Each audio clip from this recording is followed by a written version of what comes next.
दुनिया भर में इंटरनेट और मोबाइल नेटवर्क ये सब लगातार बदल रहे हैं और काफी तेजी से। हाँ बिल्कुल। पर सवाल ये है कि नई टेक्नोलॉजी, नए आइडिया को असल दुनिया में लाने से पहले टेस्ट कैसे करें। सही बात है।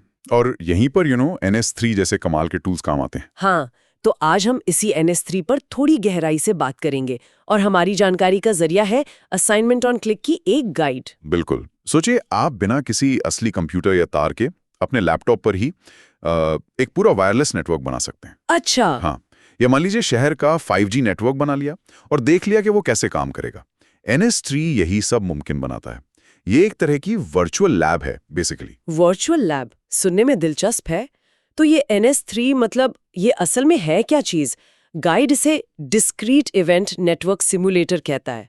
इसका क्या मतलब हुआ? हाँ देखिए, डिस्क्रीट इवेंट का मतलब है कि ये नेटवर्क में जो घटनाएं होती हैं, जैसे एक कंप्यूटर से दूसरे तक डेटा पैकेट भेजना, उनको एक एक करके सही क्रम में प्रोसेस करता है। अच्छा, एक एक करके। हाँ, ये वैसा नहीं है जैसे कोई वीडियो गेम सब कुछ एक साथ चला रहा हो। ये घटनाओं के सीक्वेंस पर, क्रम पर ध्यान देता है ताकि नतीजे सटीक हों। और ये नेटवर्क के बर्ताव को समझने के लिए बहुत ज़रूरी है। समझ गई। तो क्रम जरूरी है सटीकता के लिए, लेकिन इसे इस्तेमाल क्यों करें? मतलब असली हार्डवेयर क्यों नहीं? देखिए, सबसे बड़ा कारण तो है खर्चा और समय। असली नेटवर्क बनाना खासकर बड़े स्केल पर बहुत महंगा और जटिल हो सकता है। हाँ, वो तो है। NS3 के साथ आपको हार्डवेयर की जरूरत ही नहीं पड़ती। और दूसरा, ये बहुत लचीला है, फ्लेक्सिबल है। आप wifi, 5G, wired network, satellite network, लगभग किसी भी तरह के नेटवर्क का मॉडल बना सकते हैं। और अलग-अलग प्रोटोकॉल भी आजमा सकते हैं? बिल्कुल अलग-अलग प्रोटोकॉल आजमा सकते हैं, डिजाइन बदल सकते हैं। और गाइड में ये भी लिखा था कि इसकी मॉडलिंग काफी यथार्थवादी है, यहाँ तक कि असली कोड भी चला सकते हैं इसमें। हाँ हाँ, ये इसकी एक बहुत बड़ी खूबी है। आप इसमें असली दुनिया के एप्लीकेशन या ऑपरेटिंग सिस्टम के नेटवर्क कोड का इस्तेमाल कर सकते हैं। अच्छा। इससे क्या होता है कि सिमुलेशन के नतीजे असलियत के ज्यादा करीब होते हैं। और ये ओपन सोर्स है। ओपन सोर्स यानी फ्री? हाँ, मतलब इस्तेमाल करने, बदलने और रिसर्च के लिए मुफ्त है। GNU GPL V2 लाइसेंस के तहत इसे NS3 कंसोर्टियम संभालता है। और nsnam.org पर एक बड़ा एक्टिव समुदाय भी है जो मदद कर सकता है। ये तो वाकई बहुत अच्छा है। क्या कुछ और खास क्षमताएं हैं जो इसे मतलब बाकियों से अलग बनाती हैं? कई हैं, जैसे आप इसमें C++ या पाइथन दोनों भाषाओं में प्रोग्राम लिखकर अपना सिमुलेशन बना सकते हैं। पाइथन भी? वो तो आसान पड़ती होगी फिर। हाँ, पाइथन स्क्रिप्टिंग इसे थोड़ा आसान बना देती है, खासकर नए लोगों के लिए। फिर इसका आर्किटेक्चर मॉड्यूलर है, मतलब आप इसे बिल्डिंग ब्लॉक्स की तरह समझिए।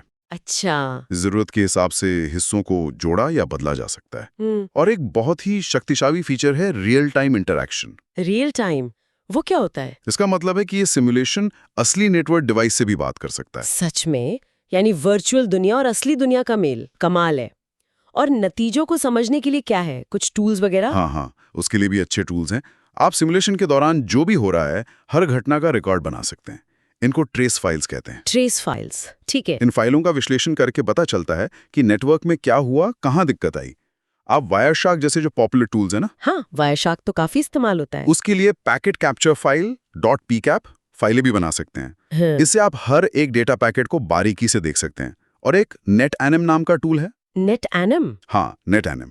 वो आपके सिमुलेशन का एक एनिमेटेड विजुअल दिखाता है, जैसे स्क्रीन पर दिखेगा कि पैकेट एक नोड से दूसरे पर जा रहा है। अरे वाह, ये विजुअलाइजेशन तो सीखने वालों के लिए बहुत मददगार होगा। अच्छा, अगर किसी को शुरू करना हो तो गाइड कहती है कि इसे आमतौर पर लिनक्स या macOS पर इंस्टॉल किया जाता है। हाँ, इंस्टॉलेशन थोड़ी कह सकते हैं कि तकनीकी हो सकती है शुरू में। कुछ सॉफ्टवेयर पैकेज होते हैं जिन्हें डिपेंडेंसीज कहते हैं, वो पहले इंस्टॉल करने होते हैं। अच्छा। और फिर WAF नाम के एक बिल्ड सिस्टम टूल से NS3 को कंपाइल किया जाता है, मतलब बनाया जाता है। ओके। इंस्टॉलेशन सही हुई है या नहीं ये जांचने के लिए एक छोटी सी हेलो सिमुलेटर स्क्रिप्ट होती है, वो चलाकर देख सकते हैं। और इसके मुख्य हिस्से क्या हैं? मतलब क्या समझना जरूरी है शुरू करने के लिए? गाइड में नोड्स, चैनल्स, नेट डिवाइस जैसी चीजों का जिक्र था। बिल्कुल, ये बेसिक कॉन्सेप्ट्स हैं। नोड्स मतलब नेटवर्क के उपकरण, जैसे कंप्यूटर या राउटर।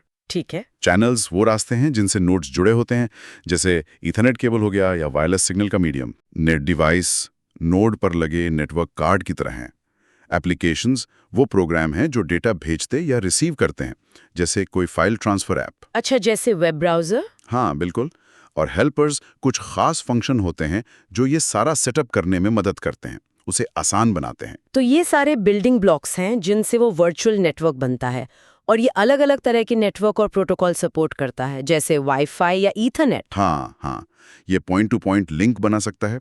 सीएसएमए नेटवर्क जो ईथरनेट जैसे होते हैं और वाईफाई जैसे वायरलेस नेटवर्क भी, इसमें कई ज़रूरी प्रोटोकॉल के मॉडल शामिल हैं।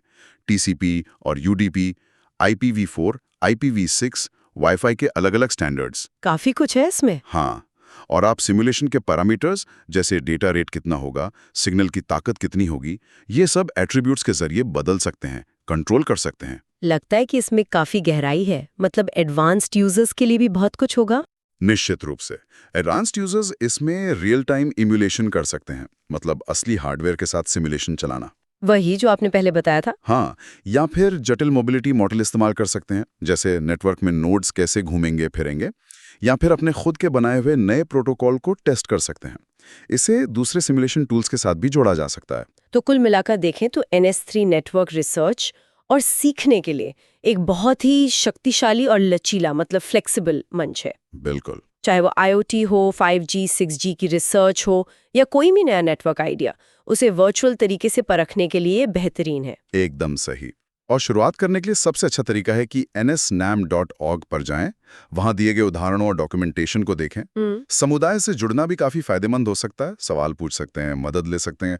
और हाँ, ये जरूर याद रखें कि सिमुलेशन के नतीजों को हमेशा ध्यान से परखना और मान्य करना, वैलिडेट करना बहुत जरूरी है। सही कहा। यहाँ एक विचार के साथ छोड़ते हैं। देखिए, जब NS3 जैसे टूल हमें इतने वास्तविक तरीके से जटिल नेटवर्क और यहाँ तक कि असली हार्डवेयर के साथ इंटरैक्शन को सिमुलेट करने की ताकत देते हैं, हाँ। तो इसका इस्तेमाल संभावित रूप से खतरनाक नेटवर्क व्यवहार या सुरक्षा कमजोरियों को समझने के लिए भी तो किया जा सकता है। हाँ, बिल्कुल। तो ऐसे में क्या नैतिक जिम्मेदारियां सामने आती हैं? ये सोचने वाली बात है।